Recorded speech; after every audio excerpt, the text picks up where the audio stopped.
King Salman Humanitarian Aid and Relief Center will send supplies to help Lebanese authorities deal with aftermath of Beirut explosion. The Saudi Ministry of Foreign Affairs has announced that the government, on the orders of King Salman, will urgently send humanitarian aid to Lebanon to help the authorities there deal with the aftermath of the massive explosion that ripped through downtown Beirut on Tuesday. The assistance will be provided through the King Salman Humanitarian Aid and Relief Center, KS Relief, the Saudi press agency reported on Wednesday. At least 135 people were killed by the blast, which is believed to have been triggered by a fire at a warehouse where 2,750 tons of confiscated, highly explosive ammonium nitrate was being stored. More than 5,000 were injured and dozens are missing.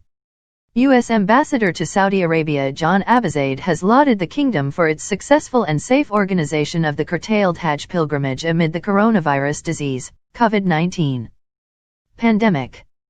The envoy also praised Saudi hospitality during the Hajj season and expressed his appreciation for the country's generosity. On behalf of the U.S. mission to Saudi Arabia, I extend our best wishes to all Muslims in Saudi Arabia and around the world on the occasion of Eid al-Adha, Abizaid said in a statement.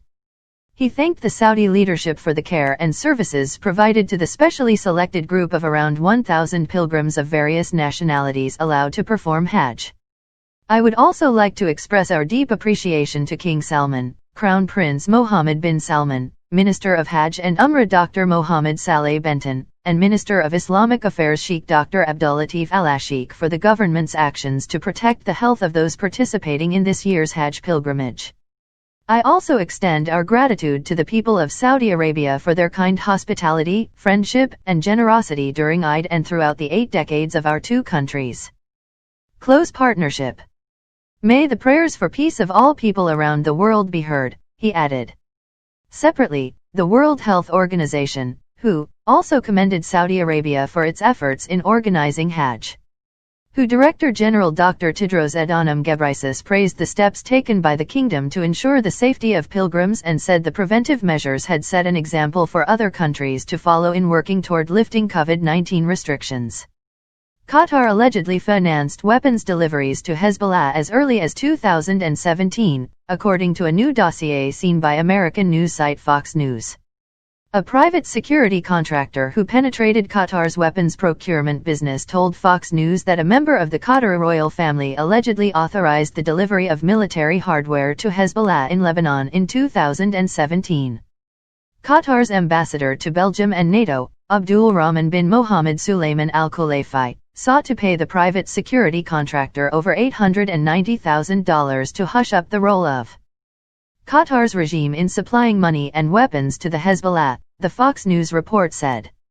The Lebanese group Hezbollah, listed as a terrorist group by the US, UK, EU and Gulf states, including Saudi Arabia, is an Iranian proxy Shia militia. It was established by the Iran's Islamic Revolutionary Guards Corps, IRGC, in Lebanon in 1982 and remains dependent on Iranian finance and support. The private security contractor, who is referred to as Jason G. in the report, told the American Daily that at a meeting in Brussels last year, Al Khulaifi said, "The Jews are our enemies." Jason G. claimed that he penetrated Qatar's weapons procurement business as part of a sting operation with the goal to stop Qatar funding extremists.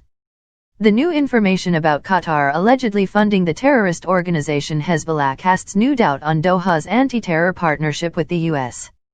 According to the dossier, 2 Qatari charities also supplied cash to Hezbollah in Beirut under the guise of food and medicine.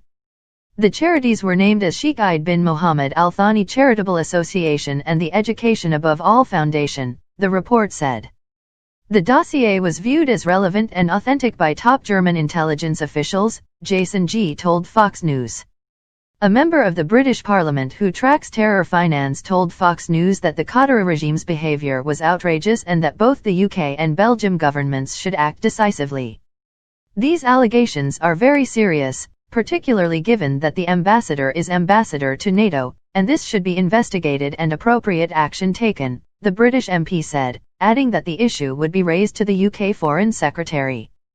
Iraqi beauty mogul Huda Kattan is set to make an appearance in British model Rosie Huntington-Whiteley's new Quibi series about face.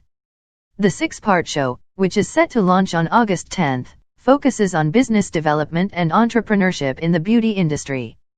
The 36-year-old Katan, who founded her eponymous beauty empire Huda Beauty in 2013, is among several of the high-profile guests and beauty entrepreneurs who will join Huntington Whiteley, including cosmetics mogul Kylie Jenner, Glossier chief executive Emily Weiss, South Korean beauty influencer Park Hae-min, celebrity makeup artist Sir John and hairstylist Jen Atkin.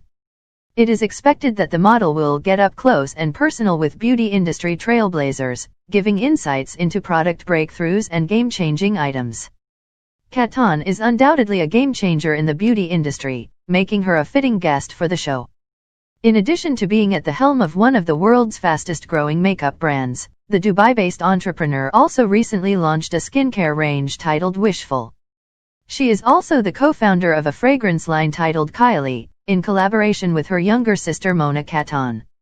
From a humble start of beauty blogging after leaving the corporate world, Katan has become one of the most recognizable names in makeup around the world, and has amassed a social media following of over 46.5 million. To put that into perspective, more people follow the Huda Beauty Instagram account than 4 times the population of the UAE.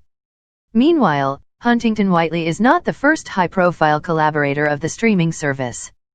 Since its launch in April of this year, the platform, which specializes in short-form content under 10 minutes per episode, has partnered with talent like Alexander Wang, Chrissy Teigen, Idris Elba, and Reese Witherspoon among others.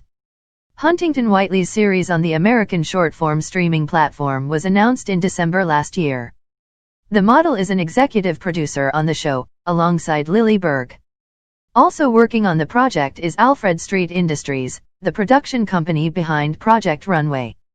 Huntington Whiteley has experience in the brand side of beauty too, having joined Hourglass as its first brand ambassador this year. Prior to that, the model was the face of Bare Minerals.